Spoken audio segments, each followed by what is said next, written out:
The auction house on Proxima Station dealt in relics that most civilizations had forgotten. Captain Marcus Webb stood before display case 773, studying the sword that had drawn him across half the galaxy. The blade was black as void itself, its edge unmarked by time, despite the placard claiming 5 centuries of age. That piece belonged to the Keth Empire, the auctioneer said, approaching with measured steps. Before their collapse, naturally.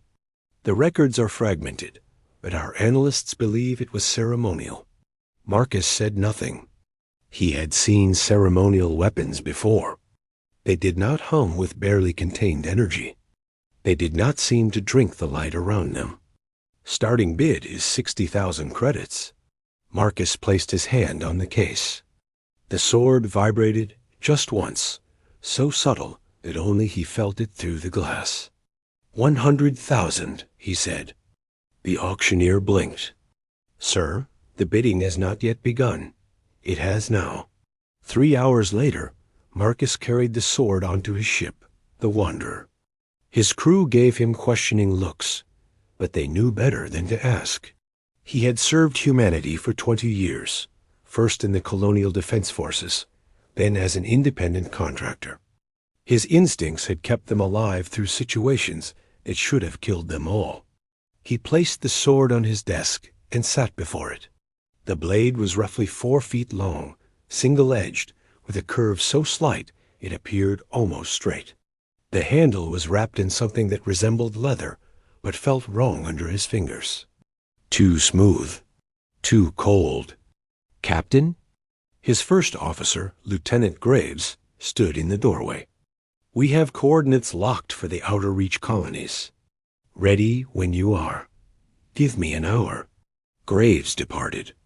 Marcus reached for the sword again. The moment his hand closed around the grip, the universe changed. Light erupted from the blade, not the warm glow of stars, but something older and angrier. Marcus tried to release it, but his fingers would not obey. The sword pulled at something deep inside him, dragging memories to the surface that were not his own. He saw worlds burning. He saw fleets of ships with designs humanity had never conceived, their hulls marked with symbols that hurt to perceive. He saw a woman, tall and terrible, her skin the color of midnight, her eyes blazing with power that could unmake suns. She held this very sword, and armies fell before her. Then he saw her face as the blade was torn from her grasp, saw the betrayal, saw the rage. The vision ended. Marcus collapsed forward, gasping, the sword clattering onto his desk. It lay there, inert once more, as if nothing had happened. But something had changed. He could feel it in the air, a tension like the moment before lightning strikes. Somewhere, very far away, something ancient had opened its eyes. The Wanderer jumped to hyperspace 3 days later. Marcus had not touched the sword since that first contact, though he found himself drawn to his quarters more frequently than necessary, simply to look at it. The blade seemed darker now, as if it had absorbed some quality of the space around it. They were halfway to their destination when the proximity alarm screamed.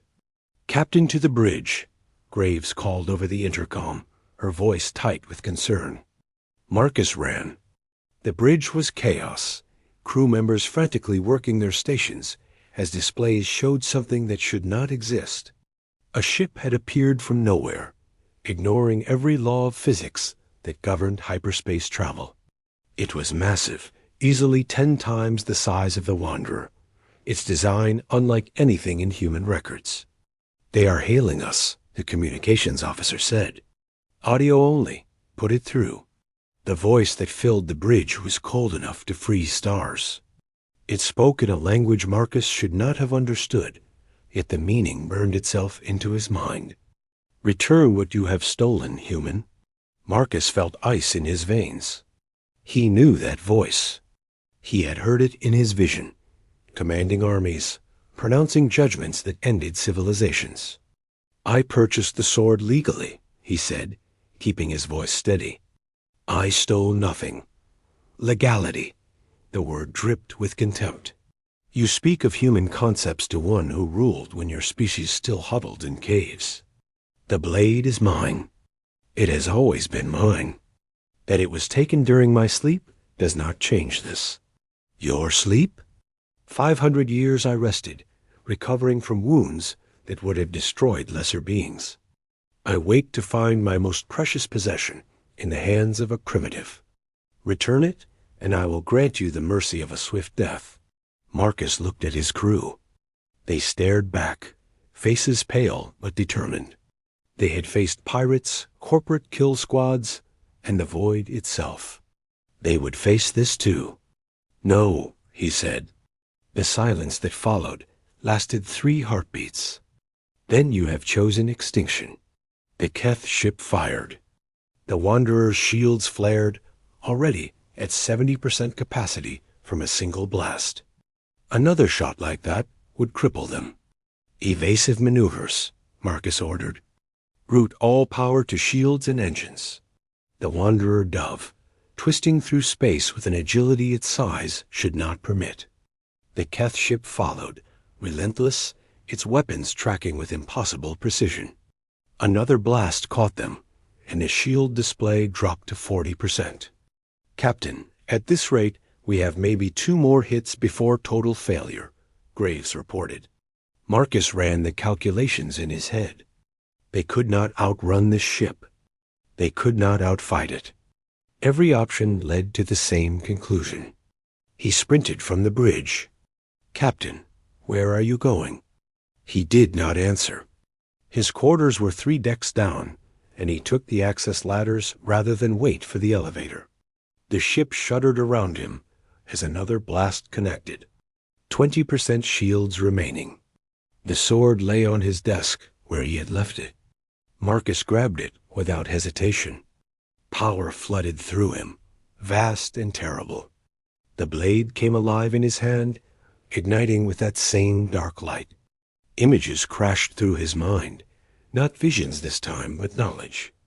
Battle tactics used to conquer 100 worlds.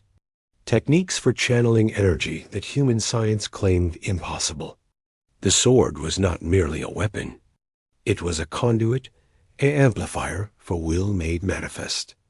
And it recognized him, not as its owner. Never that, but as someone strong enough to wield it, at least for a moment. Marcus returned to the bridge at a dead run. His crew stared at the blazing sword in his hands, at the light that seemed to drink the shadows around him. Open a channel, he said.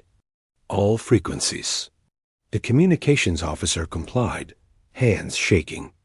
I am Captain Marcus Webb of Earth, he said, his voice carrying a resonance that had not been there before. I hold the Twilight Blade. If you want it, come and take it. The response came immediately. You dare to name it? You dare to touch what is mine? I dare more than that. The Keth ship moved with sudden, frightening speed, positioning itself directly ahead of them. A boarding tube extended, latching onto the Wanderer's hull with magnetic clamps that screened through the superstructure. They are cutting through our outer airlock, Graves reported. Let them. Marcus raised the sword. Seal all bulkheads except the main corridor from the airlock to the bridge. When they breach, vent everything else to vacuum. Sir, that will trap them in a direct path to us. Yes. The outer airlock exploded inward. Marcus saw her on the security feed, the woman from his vision, striding through the breach with a contempt for human engineering that bordered on casual. She stood nearly 7 feet tall, her form humanoid but clearly not human. Power radiated from her in visible waves. Behind her came warriors in armor that seemed grown rather than forged, carrying weapons that pulsed with lethal purpose. The bulkheads slammed shut. The corridor became a killing ground, 30 meters of straight passage with nowhere to hide. She walked it alone. With a gesture, she sent her warriors back, as if they would insult her by implying she needed help. Marcus met her at the bridge entrance. Up close, she was even more terrifying than the vision suggested. Her eyes held the weight of centuries, of campaigns that had reshaped the galaxy. "You have courage," she said. "Foolish courage, but courage nonetheless. Give me the blade, and I will kill only you. No, crew may live. No, you cannot possibly believe you can wield it against me. I forged that sword in the heart of a dying star.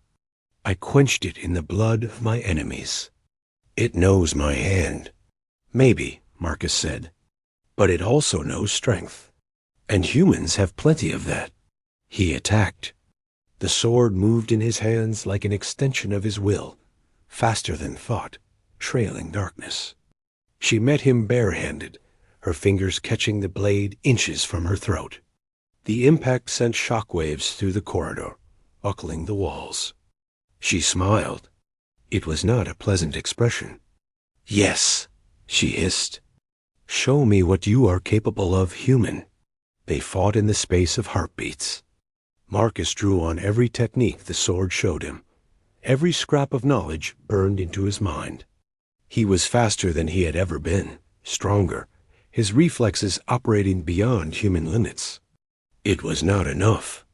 She was a goddess of war, and he was a mortal playing with forces beyond his comprehension.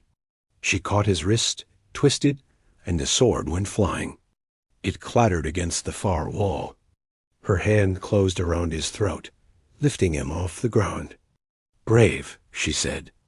"But bravery without power is just a pleasant way to die." Marcus could not breathe. His vision darkened at the edges. He saw his crew behind her, weapons raised but useless. One gesture from her would end them all. The sword pulsed. It lay on the floor, 15 feet away, but Marcus felt its attention turn toward.